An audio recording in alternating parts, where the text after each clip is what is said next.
request to you. Good morning, everyone. Welcome to the Wealth Strategies session this morning. We will be sharing the Robert Kiyosaki's 4 quadrants right now to learn about our mindset and where we are at this time and what we need to do if we want to change the direction that we are going in terms of making income. So let me just share my screen. So Robert Kiyosaki has been my mentor. First of all, can you see this, all of you? No, wait a minute.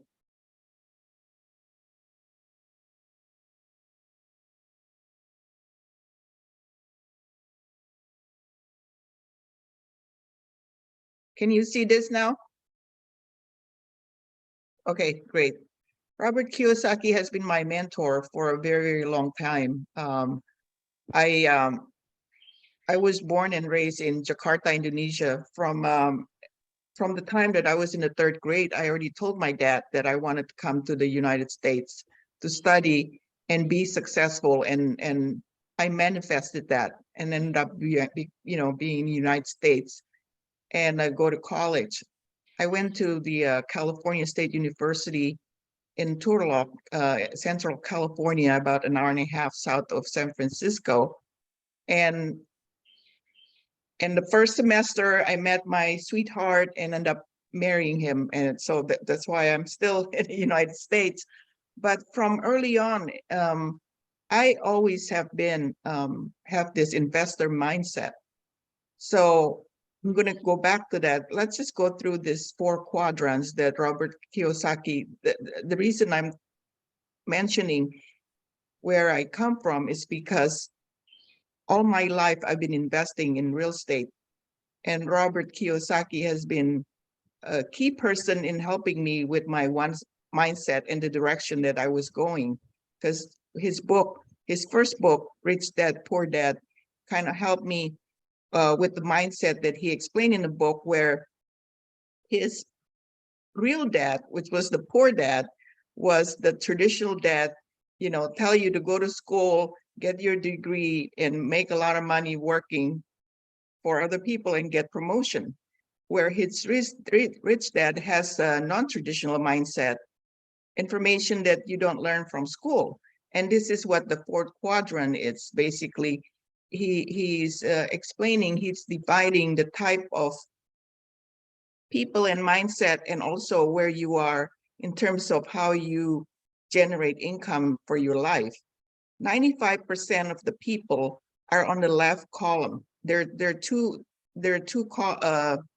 left side of the quadrant, the top column, which is the first column, is employee.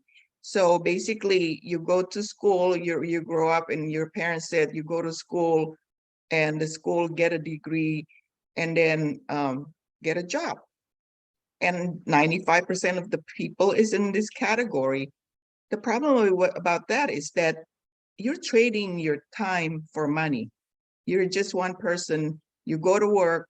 You don't have any control. Basically, you were working for somebody else. They tell you what to do, and whether or not you get promotion, it depends on your performance. But still, your income is finite because you're trading your time for money. And then the next category, it's still on the left side, still part of the 95% of the people, is self-employed. This is a smaller business where you just basically you own a job. Whether you're a freelance or you are, you do sewing, you sell jewelry, whatever you're doing, you are doing it by yourself. So again, some people is in this category, but you do have more control, but you have more money. So the 95% of the people are in this category where you're trading your time for money. Basically, you are by yourself. And then on the left column, this is 5% of the people. You own a business, the first one on top, which is the business owner column. You own a system. whether it's a business doing whatever business it is, selling something or anything, you hire smarter people, you hire a lot of people, and you leverage other people to help you gain a larger amount of income because you're leveraging other people's time, not just your own time. You create a system that works for you. So that's why a lot of wealthy people are in this category, that they are a business owner. The same thing with 7K. 7K, you can, it's network marketing, but you can leverage other people, your team, so that you can earn income to provide you with higher potential, because you're not just leveraging on your own time, you're leveraging on other people's time and effort. And then the column below that, which is the investor column, is you're making money to work for you. In this column, normally it's a combination. Normally you don't just become an investor from the get-go, because unless you inherit a lot of money, you don't have the money to work for you. You're investing your money. Where do you get the money? You could be an employee, you work 9 to 5, and then your whatever income that you save, you invest. So you're a combination of employee and investor. And in my case, that's where I was. I worked for San Diego State University, but the money that I saved, I invested in real estate. So that's how I did it. I started my story about coming to the United States and going to college. Where I was going with that is that I've always had this investor mindset, because when I was in college, instead of renting an apartment, I bought a mobile home. So that's my first investment, was I bought a mobile home. And then I told you that I met my sweetheart, ended up getting married right after college, like immediately. And then I also applied for a job at San Diego State while I knew I was graduating, and started that job like 2-3 days after I was married. So it's like, and that was my job for my entire career. It was at San Diego State University. It was a budget analyst job. So I never started from the bottom. That was a middle career. That's how I started. And then I kept getting promoted and getting a different job within the system and become IT director. And that's how I spent, I would say 80% of my time at San Diego State was as IT director. I have other people working for me, but I was working for San Diego State. So the money that I saved, first year I was at San Diego State, first year or second year, first year, I think, we bought a condo. We bought a condo, and a year and a half, 2 years later, the condo appreciated. We sold the condo and we bought a house. And we bought a house with 7 bedrooms and 3.5 baths. Guess what? We moved to an apartment, we rented the rooms, and then eventually we ended up, because the house has an upstairs, downstairs. Upstairs has 2 bedrooms and a half, and then downstairs has the remaining bedroom and stuff. We live upstairs and we rented downstairs. So this whole investor mentality, we live frugal. We didn't, you're talking about cash flow. Cash flow is money going in and money going out.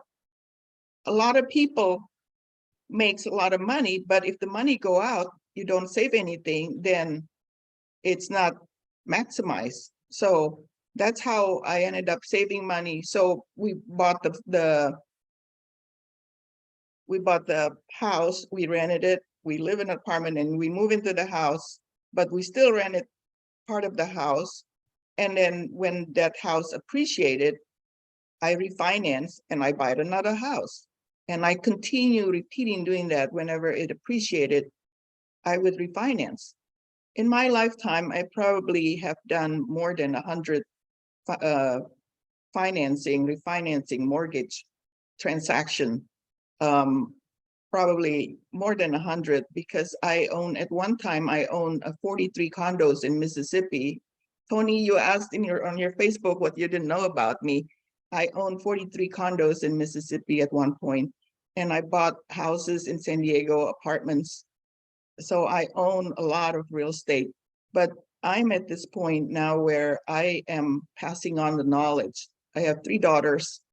So I'm passing on the knowledge. My 3 daughters, they're on their second home, each one of them, all 3 of them. So that's why I'm at a point now, I have the time and financial freedom that I want to pass on. So I'm sharing my blessing to pay it forward, because I'm seeing how people still struggle financially. And I want to, to give back. And that's why I'm doing this. I know you all know me as the coffee club lady, but I also moderate the real estate mastermind on Monday, and now doing this with the 7K, because I was thinking I could create a team within the coffee club and work together and help each other. That's really what I was thinking initially, because I'm already there though, so I can help others. So going back to the quadrant, only because there are 4 quadrants doesn't mean that you have to be solely in one quadrant. Normally it's a combo. In my case, with an employee mindset, normally you want the security. You want the security to make sure that you have income each month to pay your bills, so you're not living from paycheck to paycheck. So people are afraid to jump into the business or even the self-employed or to be an investor, because you need the, sometimes some people wanted the security to have the insurance, the pension plan, the stable job. And I was that, and there's nothing wrong with that. I was that.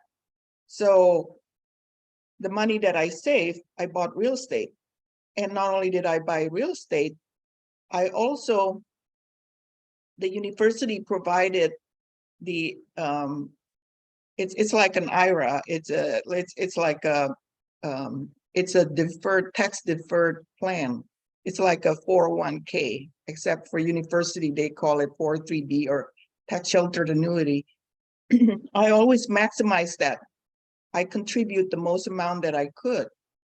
I did that. I did IRA. I did IRA conversion. I did stock and bonds. I did all of that. And as far as gold and silver, I was born into a jewelry family. It was a business that was my grandpa started, passed it on to my dad. And then it was just, I live in a jewelry house. Basically, the front of the house is jewelry business, and the back is the house. The entire street road is a jewelry road. That is the entire street, because people invest money by buying gold in Indonesia.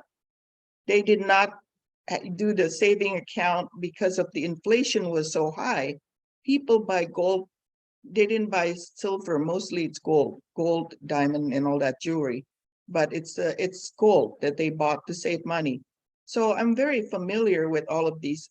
For me, the best thing to invest is based on your risk tolerance. How much risk do you want to be involved in? And also, it's the return on investment, to have a balanced portfolio, to mix it up so that you have a little bit this, all of it, not just to invest in one thing. And what I know about gold and silver, precious metal, is that is the most stable investment. The return on investment may not be as fast as some of the other ones, but it also does not fluctuate as much. Like with stock, it can go down 50%. I also have invested in crypto with Bitcoin and stuff. It can go down to 60%, 70%. You can have a heart attack with that. And so it's really important that as far as for the liquid cash that you have 3 to 6 months in liquid. That's the most, probably even just 3 months. And then, gold is very stable, or silver, but the price does go up and down a little bit. But over the long period of time, it's a very stable investment.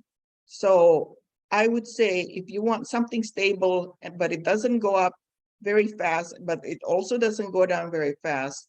I would say precious metal is one of those. Robert Kiyosaki, its investment portfolio is real estate. He has the most real estate. And then he believes in commodity, which is the gold and silver. He also invests in oil. So, but the way this whole quadrant work is that, with the employee mindset, I said, you're trading your time for money. So it's based on your own, what you can do, your own time and your own money. Well, as an investor, as a business owner, investor in real estate, you borrow money. When you borrow money, you mortgage loan, you get the mortgage loan. It's other people's money, and that's huge because of the tax benefits. So that's why the investor mindset, I would say, it's a combination of all. Like in his case, he's mostly an investor, but he's also a business owner, because once you own that apartment, you have to manage it. So it is a business. So it's a combo of all of these. So basically, that's the information. This is really a guide to your financial freedom. So look at yourself and see where you are in the quadrant right now and where you want to go to earn that. But I think the most important thing is not only just to have the mindset, but to take action. Remember, you learn the most when you, as a little kid, that you put your hand on the burning stove and you burn your hand. But guess what? You're not going to do that again. Trust me. If you do that once, you're not going to do it again. So you learn the fastest, yes, because your hand to be burned, but you only do that once. So it's a good idea, whatever it is that you think is the prospect, to take action and do it. And I'm very proud of this group. All of you are in that category. So that's pretty much my sharing about the Robert Kiyosaki cash flow quadrants. Do you have any questions?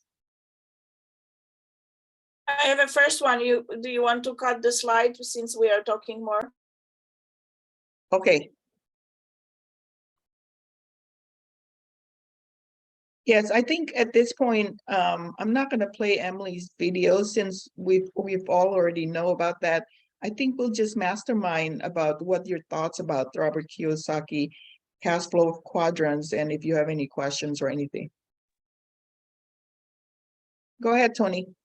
Oh, Riny, that was amazing. Honestly, I mean, this is the thing that stands out for me the most is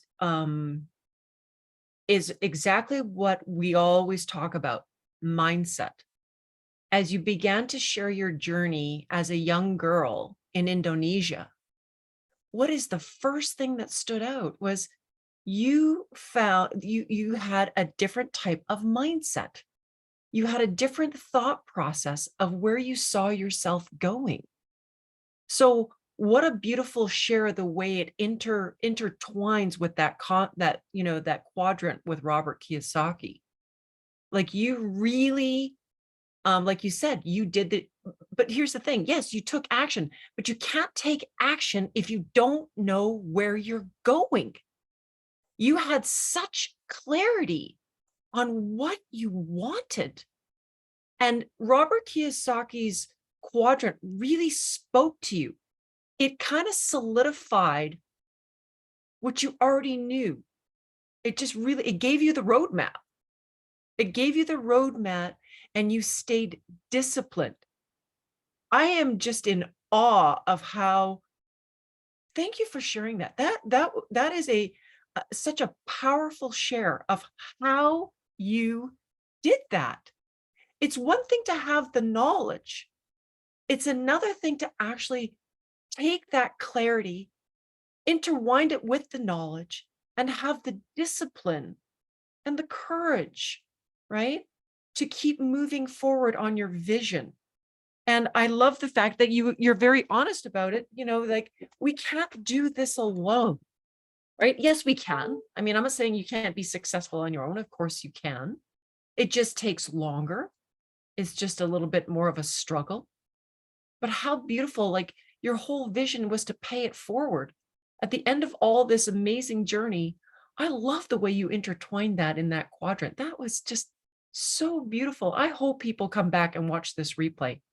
Honestly, that was, people have no idea what an amazing human you are. Thank you. Thank you, Tony. That was really I really appreciate your kind words. I had no idea what I was doing either, but I was very focused, and I think my focus was my family. I had 3 daughters, and I was really like a single mom. I was the breadwinner in a home, and I was the they told me that I was always in charge. I was the one who kind of decide, okay, we're gonna buy a condo.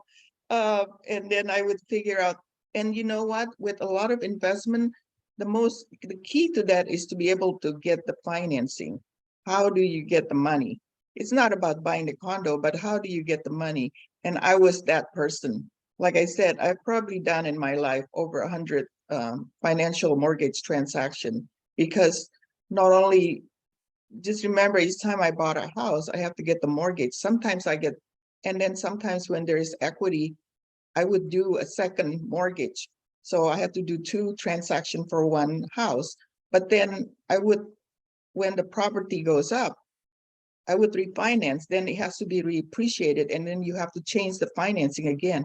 And I did that over and over and over again. And I bought apartments, I bought houses in San Diego. I wish I would have kept all the houses, didn't buy it.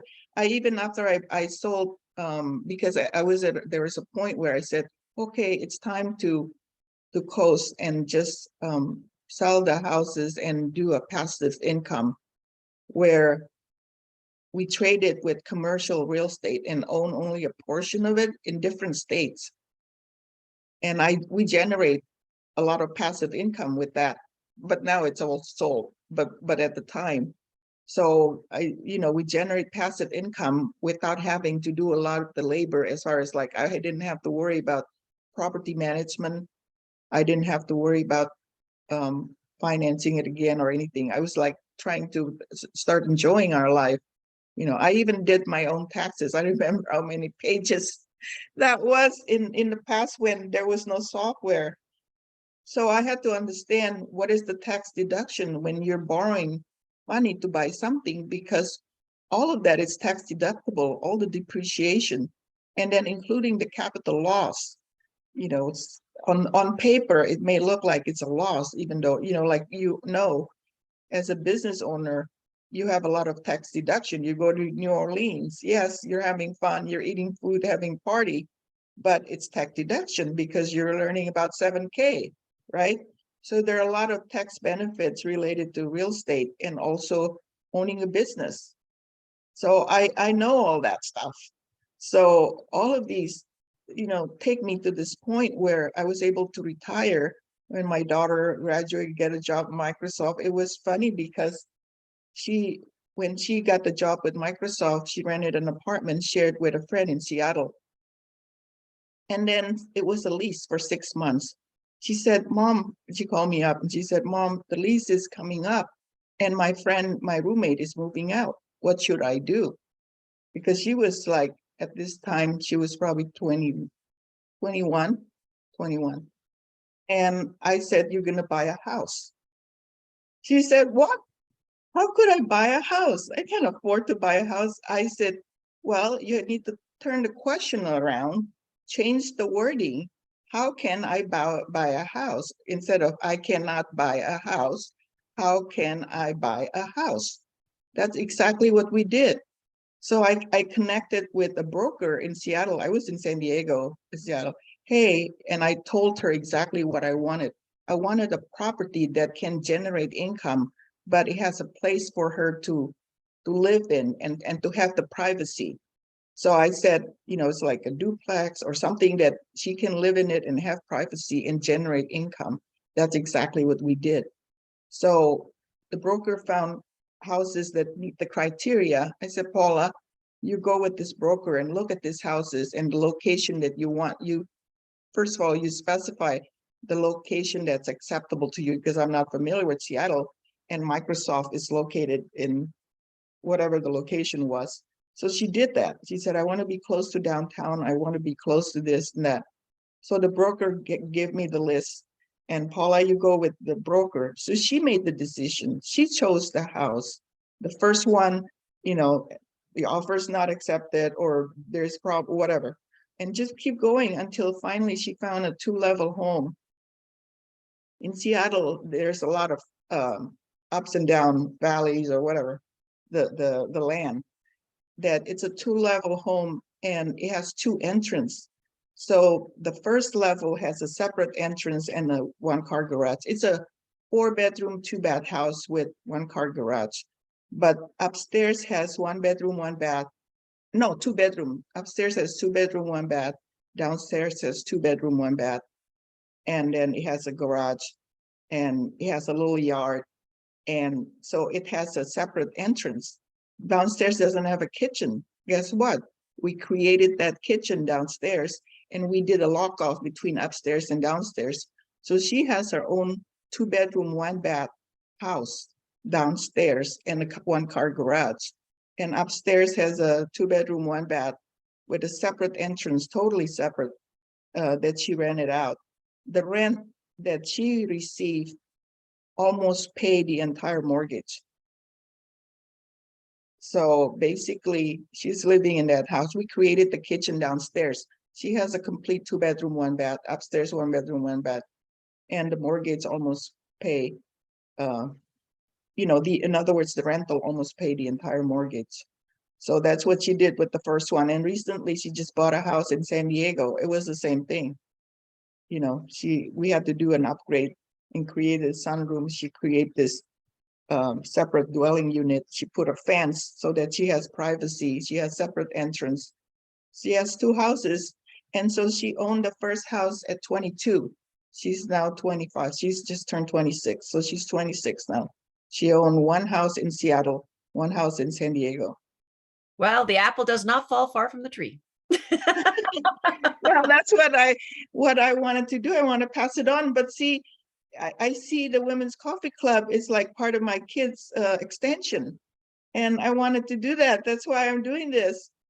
Yeah, I don't have to do anything. I don't have to do No. anything. I already have time and money freedom.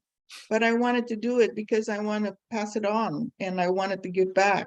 And that's my way of paying it forward. Oh, I know people don't know. They just know, oh, Riny is the coffee club lady. That's Yeah. what they I know. And this is what's so smart. This is where, for us, this is such a gift, Riny. I mean, I didn't know. I mean, I knew that you were successful too in real estate, but I don't know your journey.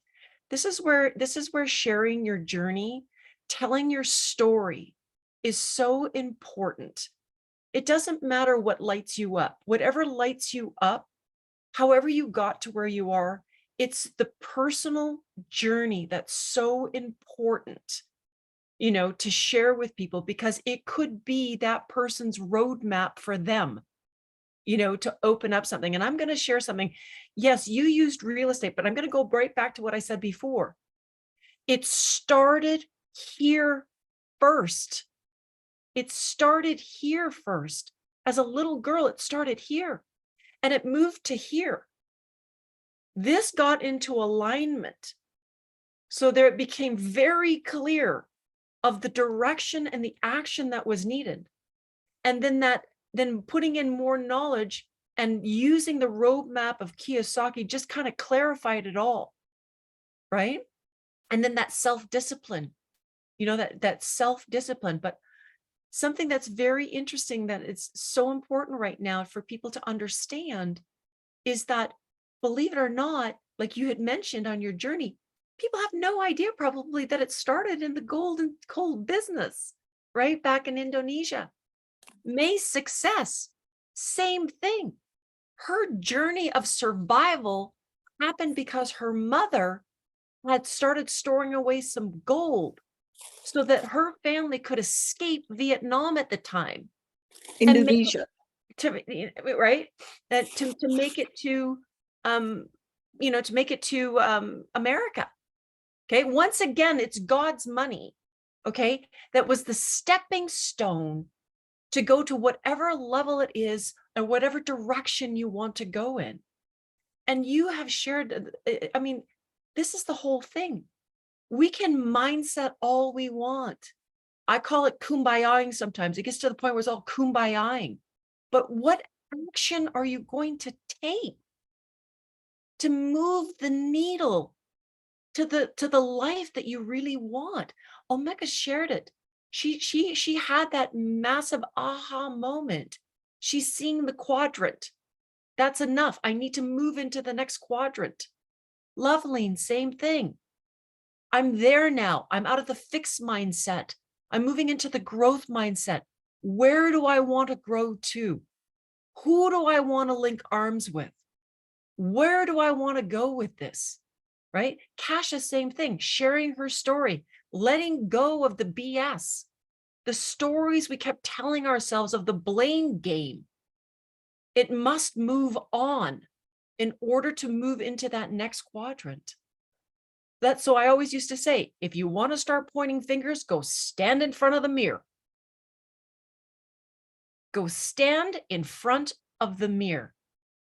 Okay? And then once you finish doing that, we got to get real.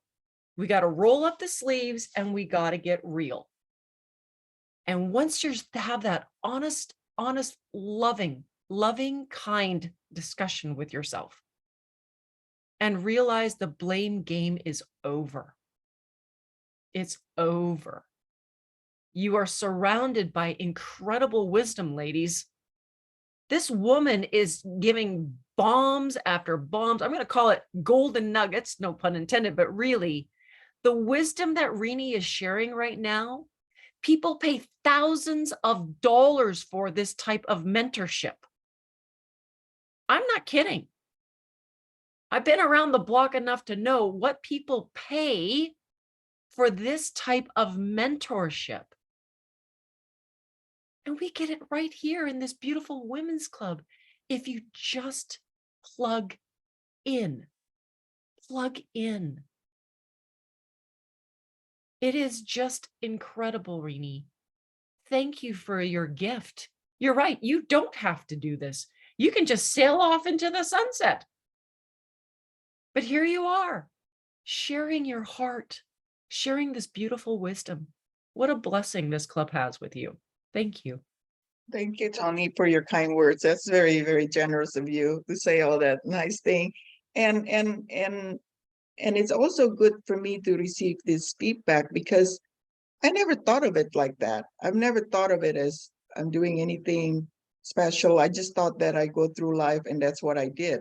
You didn't go back and kind of, now that I look back, you're looking back, you're reflecting on what you have done. And Robert Kiyosaki, with that mindset, rich dad and poor dad, I think how valuable that is lesson that we don't learn in school, that's not taught in school. So Kasha, I see your hands up. So I have one comment and a question. So let's start from the question, because I would like to ask you about your daughter.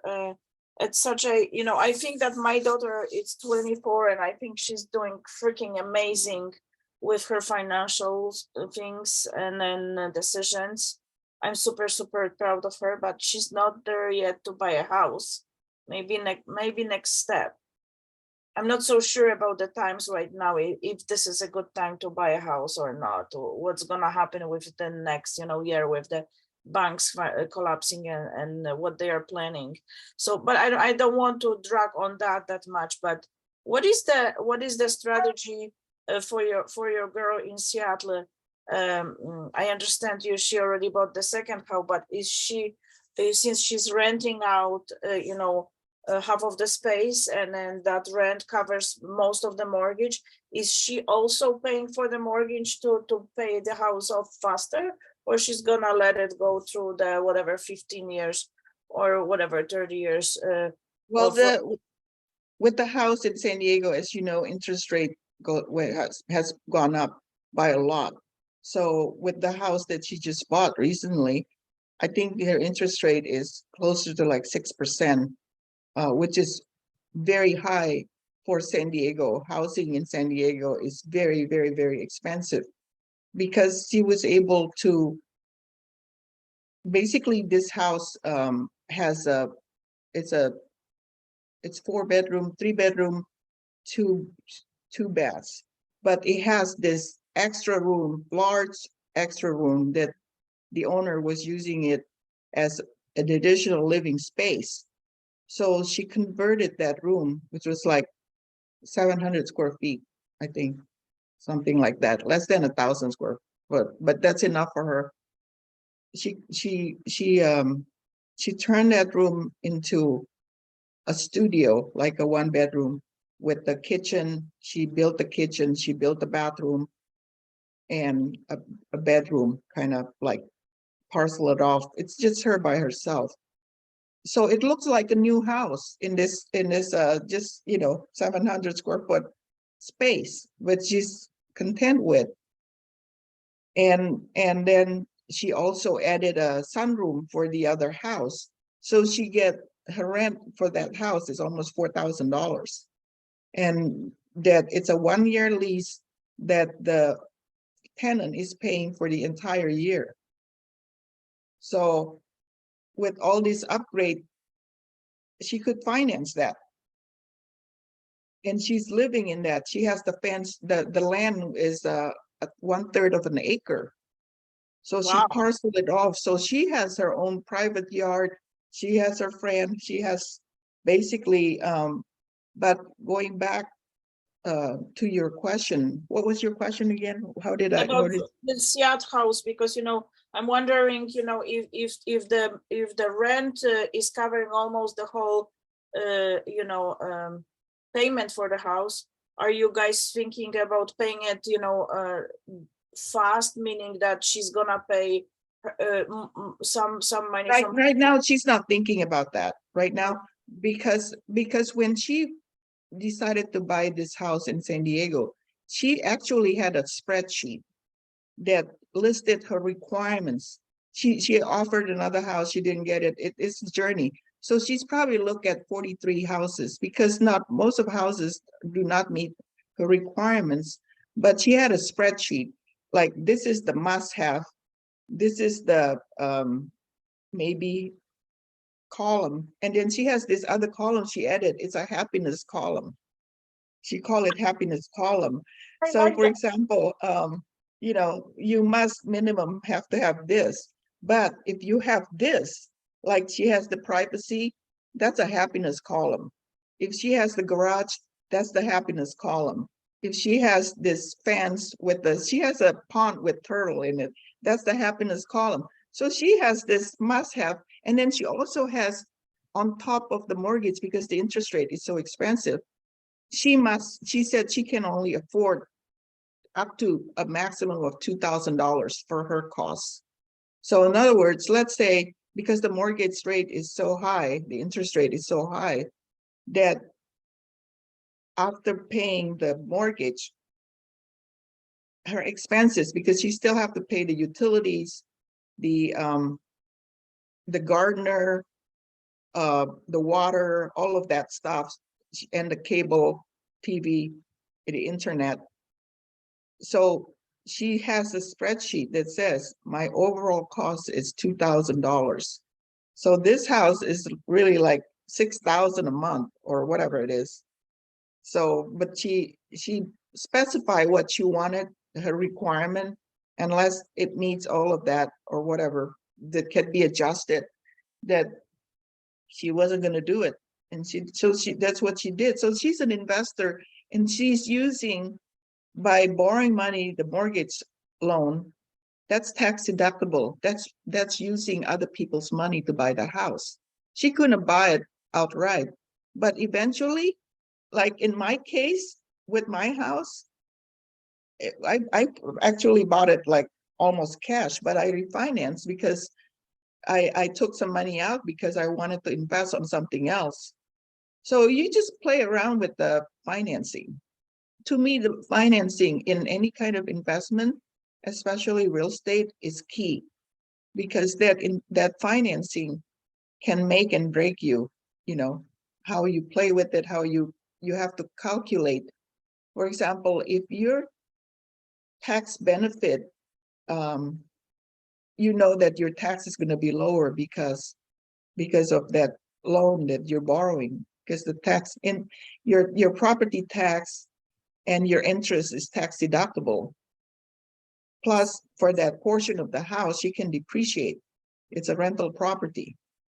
So a lot of that you can actually, knowing approximately how much money that you owe to the government for taxes, you can actually try to recoup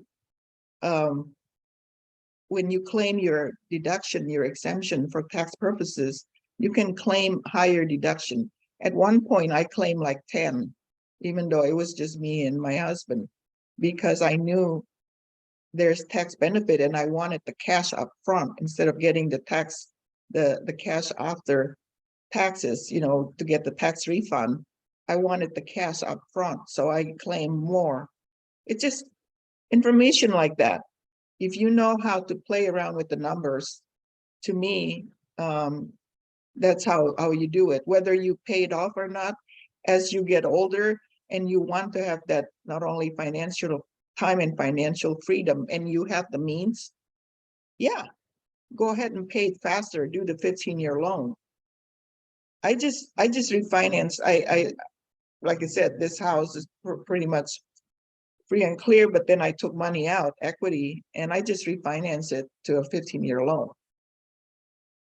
So I have one more just comment about what we were touching upon, me and me learning about the coins.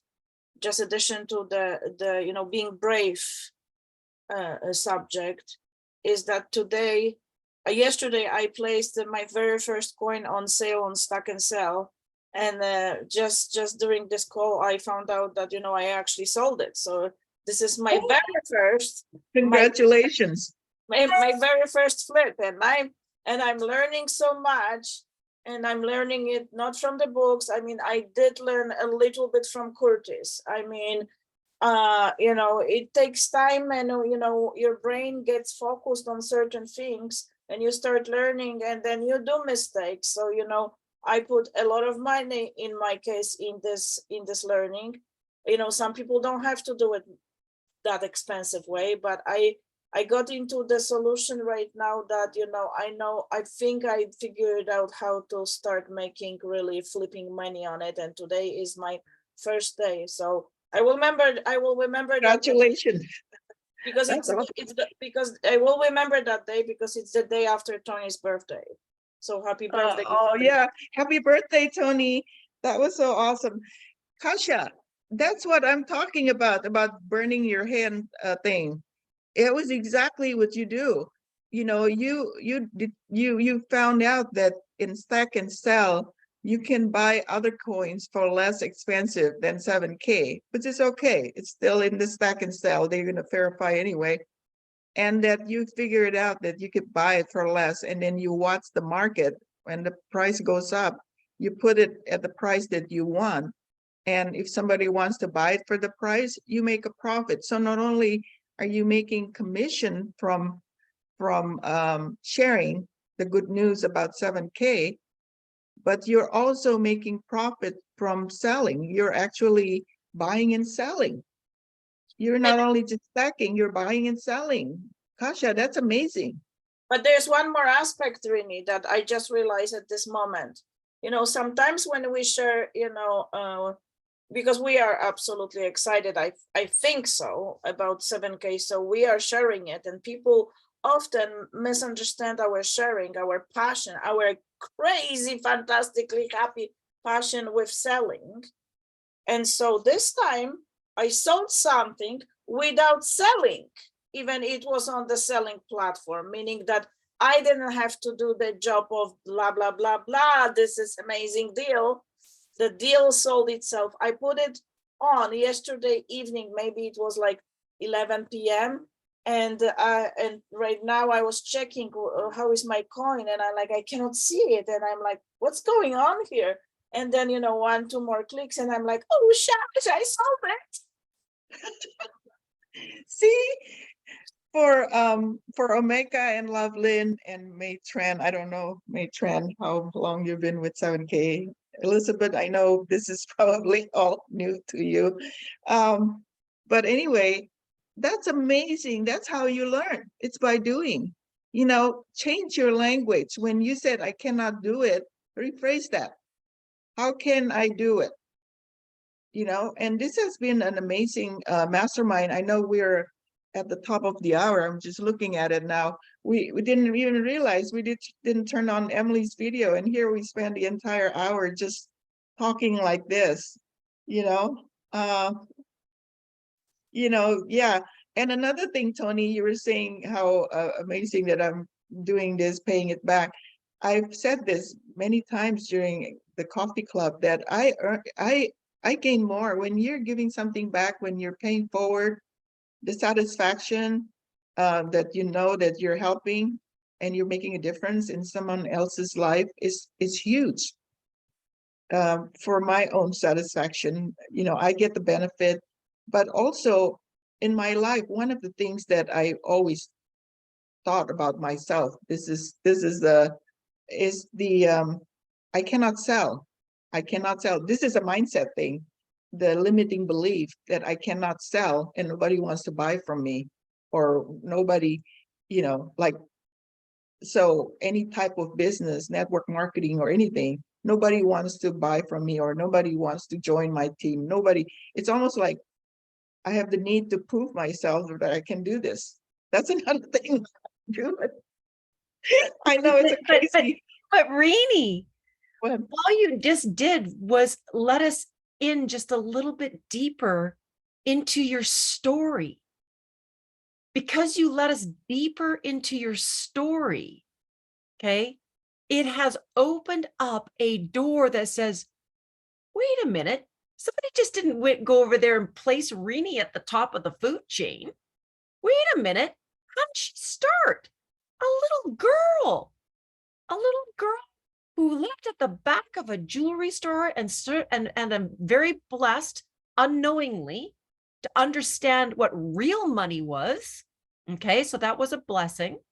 Okay, you came from a culture that understood that. None of us did. Okay, and this amazing little journey that unfolded, that share is how people become interested in, I want to learn more. I want to learn more. And by opening up that nugget, that door, people have seen the heart. We know that you're an amazing woman. We know that you wanted to start this club to help people.